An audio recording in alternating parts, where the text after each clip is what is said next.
The complete works of Swami Vivekananda, The Future of India, address by Swami Vivekananda, Part 7.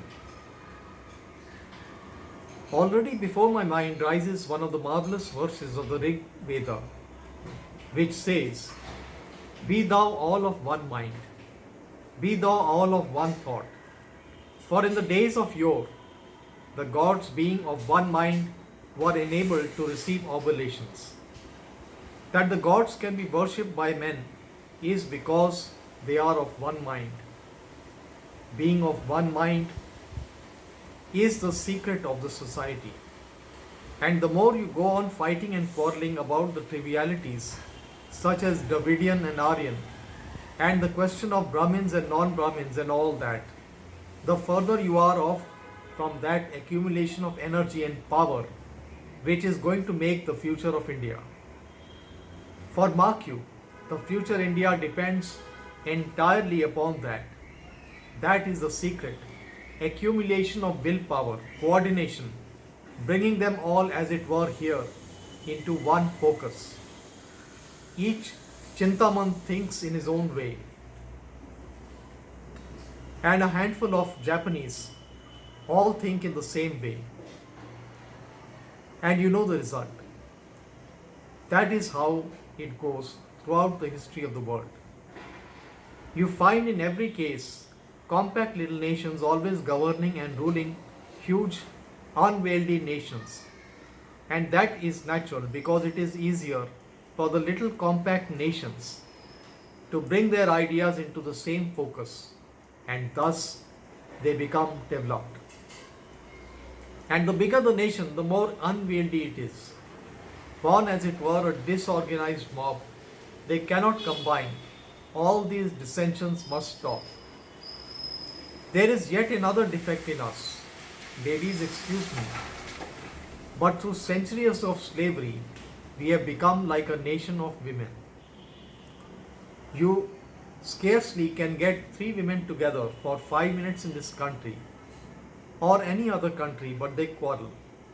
Women make big societies in European countries and make tremendous declarations of women's power and so on. Then they quarrel. And some man comes and rules them all. All over the world, they still require some men to rule them. We are like them. Women we are. If a woman comes to lead women, they all begin immediately to criticize her, tear her to pieces, and make her sit down. If a man comes and gives them a little harsh treatment, scolds them now and then, it is all right. They have been used to that sort of mesmerism. The whole world is full of such mesmerists and hypnotists. In the same way, if one of our countrymen stands up and tries to be great, we all try to hold him down. But if a foreigner comes and tries to kick us, it is all right. We have been used to it, have we not? And slaves must become great masters. So give up being a slave. For the next 50 years, this alone shall be our keynote. This, our great Mother India. Let all vain gods disappear from our minds. This is the only God that is awake, our own race. Everywhere his hands, everywhere his feet, everywhere his ears, he covers everything. All other gods are sleeping. What vain gods shall we go after and yet cannot worship the God that we see all around us, the Virat? When we have worshipped this, we shall be able to worship all other gods. Before we can crawl half a mile, we want to cross the ocean like Hanuman. It cannot be. Everything going to be a yogi, everyone going to meditate. It cannot be. The whole day mixing with the world with Karm Kand and in the evening sitting down and blowing through your nose. Is it so easy? Should rishis come flying through the air because you have blown 3 times through your nose. Is it a joke? It is all nonsense. What is needed is Chitta Shuddhi, purification of the heart. And how does that come? The first of all worship is the worship of the Virat, of those all around us. Worship it. Worship is the exact equivalent of the Sanskrit word, and no other English word will do. These are all our gods, men and animals.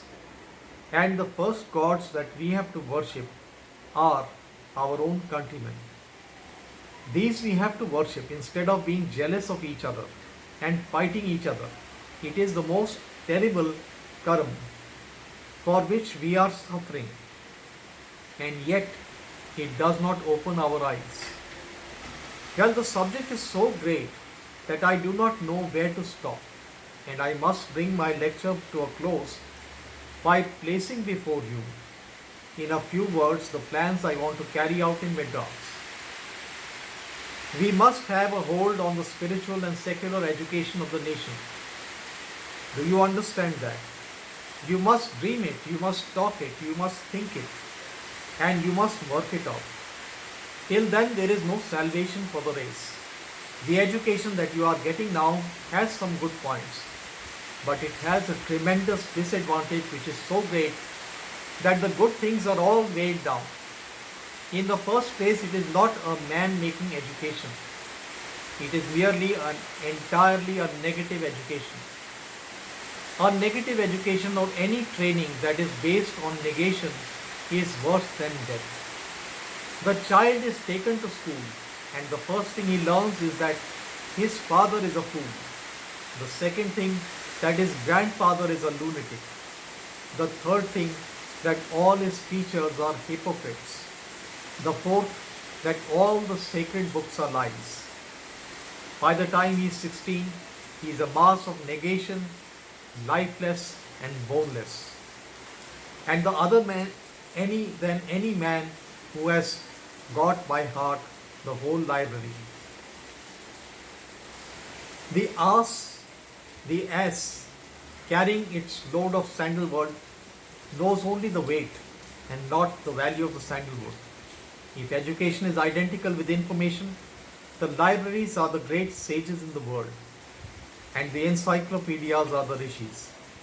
The ideal, therefore, is that we must have the whole education of our country, spiritual and secular, in our own hands, and it must be on national lines through national methods as far as practical.